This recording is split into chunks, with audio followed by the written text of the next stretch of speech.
ఇస్తే ఏమొస్తుంది మనకి అంటే 100 రూపీస్ ఇస్తే జనరల్గా ఈ ఎండాకాలం కాబట్టి ఎంత ఎండ కొడుతుంది కాబట్టి మనకి పెరుగు చాలా చాలా ఇంపార్టెంట్. మజ్జిగ చేసుకొని తాగడము. అలా ఇంకోటి ఏంటంటే కర్డ్ లేకపోతే తినడమే మహా కష్టము. ఎందుకంటే ఎంత ఎండలలో మనం బయట తిరుగుతున్నాము, కొద్దిగా నిమ్మకాయ వెండుకొని తాగినా మంచిగా ఉంటుంది. అయితే మనము ఇవాళ వచ్చేసి శ్రీనివాస్ అని చెప్పేసి మిల్క్ కర్డ్ చూశారు కదా, ఇదన్నమాట వీళ్ళది. ఇదంతా హోల్సేల్ యాక్చువల్గా.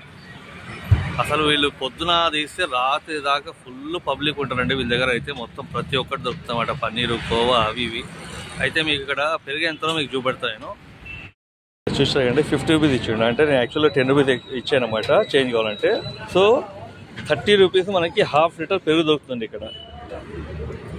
నాకు తెలియదు హైదరాబాద్లో ఎక్కడ దొరకదా, కానీ 30 రూపీస్లో హాఫ్ లీటర్ అయితే చాలా కష్టంగా ఇచ్చి దొరకడము. ఇదన్నమాట ప్యాకెట్, థర్డ్ ప్యాకెట్ మనకి. వీళ్ళ దగ్గర ఫ్రెష్ ఉంటుందండి. ఇక్కడ యాక్చువల్గా ఏంటంటే ఫంక్షన్స్కి దానికి దీనికి ప్రతి ఒక్కరు వచ్చి తీసుకెళ్తారు.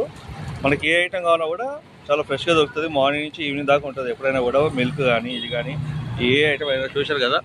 పబ్లిక్ అయితే అసలు వదలన్నమాట వీళ్ళైతే ఇక్కడ కంప్లీట్గా అన్నమాట. పన్నీరు, కోవా, అవి ఇవి అన్నీ దొరుకుతాయి అన్నమాట వీళ్ళ దగ్గర. చూశారు కదా, ప్రతి ఒక్క ఐటమ్ ఉంటుంది ఇక్కడ. ఇది వీళ్ళ నంబరు, మీరు వాళ్ళకి కాంటాక్ట్ చేయొచ్చు. ఆయన్ని మీకు ఎంత పెద్ద బల్క్ ఆర్డర్ ఉన్నా కూడా ఆయన సప్లై చేస్తారు. లేదంటే వచ్చి తీసుకెళ్ళాలి. జనరల్గా ఇక్కడ వచ్చి మాకు చాలా మంది తీసుకెళ్తారు. సప్లై చేస్తాడనే నాకు తెలియదు, మీరు అయితే అడిగి చూడండి ఆయన.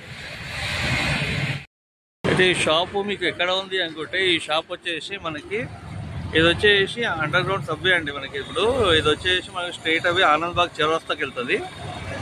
ఇలా బ్యాక్ వెళ్తేనేమో మనము జెట్టీఎస్ మనము స్ట్రైట్ వెళ్తే కోకోకోలా కంపెనీ మౌలాలి సైడ్ వెళ్తాము అన్నమాట.